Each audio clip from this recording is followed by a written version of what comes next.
Bonjour, je travaille toujours à l'IAV de Bordeaux. Donc voilà, plus sérieusement, je vais vous présenter le dernier né, donc c'est DeciTrade pour décision de traitement, donc l'outil d'aide à la décision qui est dédié à la protection du vignoble qui a été développé à l'IAV. Donc pour comprendre un petit peu pourquoi on a été amené à travailler sur cet outil, il faut regarder un petit peu ce qu'on avait fait auparavant derrière. Donc il y a déjà pas mal d'années de ça. On avait développé le module Optidose. C'est mon collègue Marc Rénal qui avait commencé à travailler dessus en 2002, et même un petit peu avant, mais les premiers ABAC étaient sortis en 2002. Donc vous connaissez tous maintenant depuis Optidose. Hein. L'idée, c'est de proposer une adaptation de la dose homologuée en fonction de quelques indicateurs simples à renseigner. C'est un module qui est accessible en ligne gratuitement sur notre site internet et qui connaît d'ailleurs un certain succès, puisque tous les ans, on a plus de 10 000 personnes différentes qui viennent se connecter sur notre site. Et dans les résultats d'enquête, la modulation des doses, ça apparaît souvent comme un levier qui arrive en première ou deuxième position parmi les viticulteurs enquêtés pour atteindre les objectifs d'éco-phyto. Donc on avait développé cet OAD, Optidose, et on s'est rendu compte que c'était bien, mais plutôt que de simplement, à partir du moment où le viticulteur vous avez décidé de traiter, plutôt que lui proposer une adaptation de la dose, on a dit il faudrait aller plus loin et essayer de lui proposer la stratégie de traitement qui va avec, plutôt que simplement à l'instant T proposer une adaptation de cette dose. Donc on s'est posé la question et pour arriver à faire donc, ce qu'on appelle, c'est un logiciel de traitement, hein, on s'est posé la question de qu'est-ce qu'on avait à notre disposition pour faire ce logiciel. Donc on travaille historiquement avec des modèles potentiels systèmes pour décrire, prédire, anticiper les développements épidémiques des champignons. On a une expertise qui est assez forte avec ces modèles, une expertise forte aussi sur la pathologie. On a ensuite au niveau des données météo, on travaille avec Météo France et on achète des données météo sur l'ensemble du vignoble français, des données météo précises et localisées hein, à l'échelle du kilomètre carré. On a des réseaux d'observation, on a une base complète sur les produits phyto. On a accès à une base complète sur les produits phyto avec un partenariat avec Lacta Baismag. On a tous les résultats d'essai aussi sur la modulation de dose depuis 15 ans avec Optidose. Et on a aussi une expertise sur la qualité de pulvée. Donc en fait, on a mis tout ça un petit peu dans le même panier et on a créé des règles de décision pour qu'on puisse, en cours de campagne, à chaque fois, dire dans les prochains jours s'il y a l'opportunité de traiter ou pas. Et donc cet OAD, il fonctionne sur le mildiou, l'oïdium.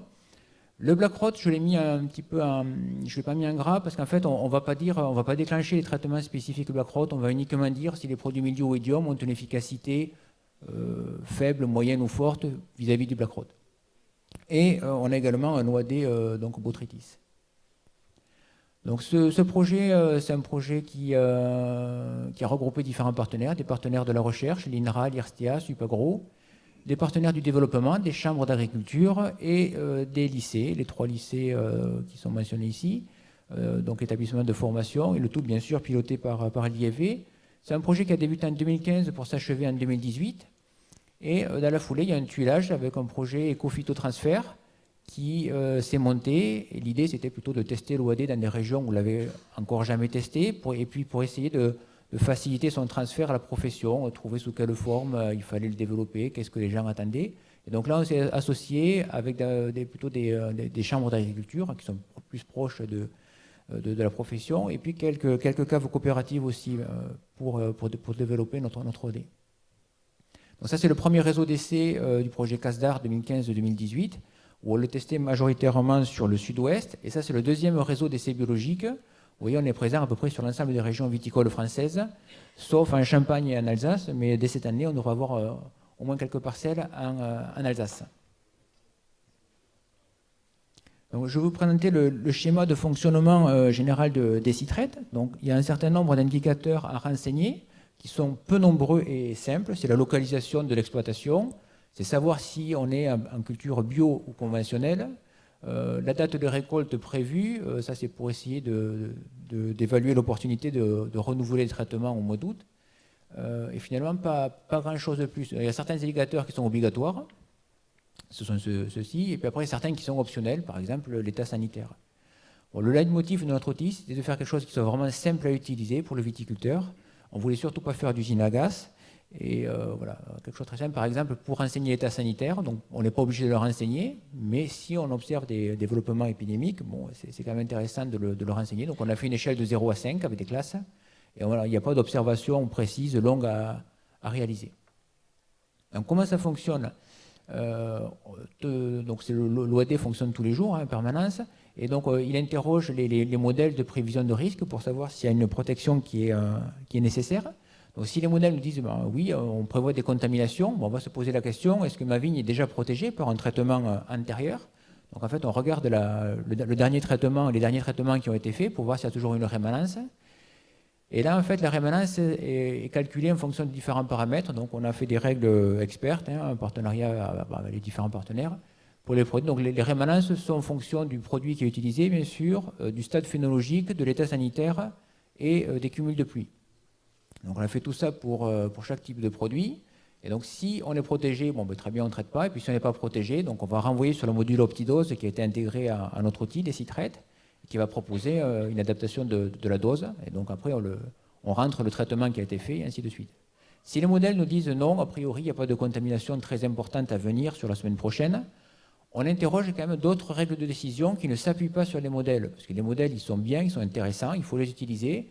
On n'a pas non plus une confiance aveugle et on veut quand même essayer de sécuriser la récolte. Donc on a créé des règles de décision hors modèle. Donc on interroge ces règles de décision. Bon, si elles nous disent de ne pas traiter, bon, on ne traite pas. Et puis si elles nous disent de traiter, bon, on retombe dans le schéma que je viens de vous présenter. Donc voici comment ça se présente. Donc, on a développé une application web qui est en ligne sur Internet. Et bon, alors là, vous n'allez rien voir, mais grosso modo, ce qu'on retrouve, c'est très simple. Hein. Donc de manière automatique, c'est les données météo passées prévisionnelles avec 3 scénarios climatiques, donc pluie, température, hygrométrie. Des informations sur le milieu, issues des modèles de prévision de risque. Donc quel est le risque calculé par les modèles et quelles sont les contaminations pour le milieu ou pour l'oïdium. Et ensuite, les conseils sur les stratégies de traitement. Est-ce que je dois être couvert sur la semaine prochaine ou pas? Donc là, il y a des indicateurs. Donc ce sont ici, par exemple, des oui. Donc là, ce jour-là, il faut être couvert vis-à-vis du milieu. Et sur l'oïdium, c'est une plage de protection. En fait, on considère qu'il y a 80% de cette plage de protection qui doit être couverte pour obtenir un résultat satisfaisant. Et ensuite, bien sûr, il y a des traitements qui sont réalisés, donc qui sont affichés ici, avec la rémanence. Donc c'est vraiment une rémanence expertisée, avec les cumuls de pluie qui s'affichent. Bon, ça, c'est pour le côté un peu plus sympathique. Voilà. Donc pour conclure, avec OptiDose, on avait développé une base solide pour adapter les doses. Et bien sûr, avec Decitrate, on va aller beaucoup plus loin.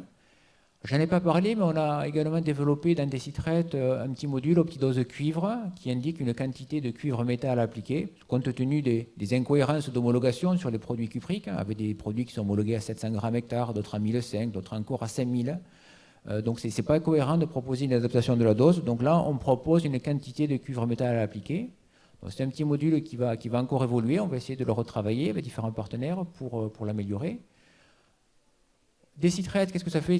L'idée, c'est que ça a tout regroupé en fait, dans un seul et même endroit de manière automatique. Donc ça va récupérer les données météo, plus les prévisions, ça récupère les données des modèles, ça vous propose les dates et les doses des prochains traitements, et ça vous calcule donc les rémanences, avec le côté réglementaire, donc on a accès à une base de phyto à jour, pour tout ce qui est d'informations réglementaires, zones non traitées, délais avant récolte, etc. Donc ça peut être une aide au respect de la réglementation. Ça peut aussi servir d'outil de traçabilité simplifié pour ceux qui n'ont pas de logiciel de traçabilité. Il y a des exports Excel qui sont faciles à effectuer. Dans les perspectives, donc l'idée maintenant, c'est on arrive aux fins de projet. L'idée, c'est de le rendre accessible, bien sûr, aux viticulteurs. Donc il y a 2 voies qui ont été identifiées. La première, c'est de s'adosser à des partenaires qui sont déjà présents sur le marché et avec qui on a identifié une complémentarité possible. Donc, par exemple, ce sont des fournisseurs de données météo. Donc là, on est en train de travailler avec la société Winat qui fournit de la station météo connectée. L'idée, c'est de venir greffer notre OAD sur la station météo connectée. Autre partenaire avec qui on commence à discuter, et on devrait avoir quelques tests pilotes avec certains, ce sont les éditeurs de logiciels de traçabilité. L'idée, c'est si vous rentrez vos traitements sur Agréo, Process to Wine, j'en sais rien moi, un logiciel de traçabilité ou mes parcelles, l'idée, ça serait de pouvoir utiliser ces données pour faire tourner notre OAD, pour pas que vous ayez à les rentrer plusieurs fois. Et la deuxième voie, je l'ai mise un petit peu en filigrane parce qu'elle arrivera dans un deuxième temps, c'est de vendre un accès direct à l'OAD sur notre plateforme. Donc pour essayer de pouvoir s'intégrer aux différents acteurs, aux différents outils déjà présents sur le marché, on a développé une API, on est en train de développer une API pour assurer l'interopérabilité, pour que notre outil puisse venir se greffer avec d'autres outils présents sur le marché. Je vous remercie pour votre attention.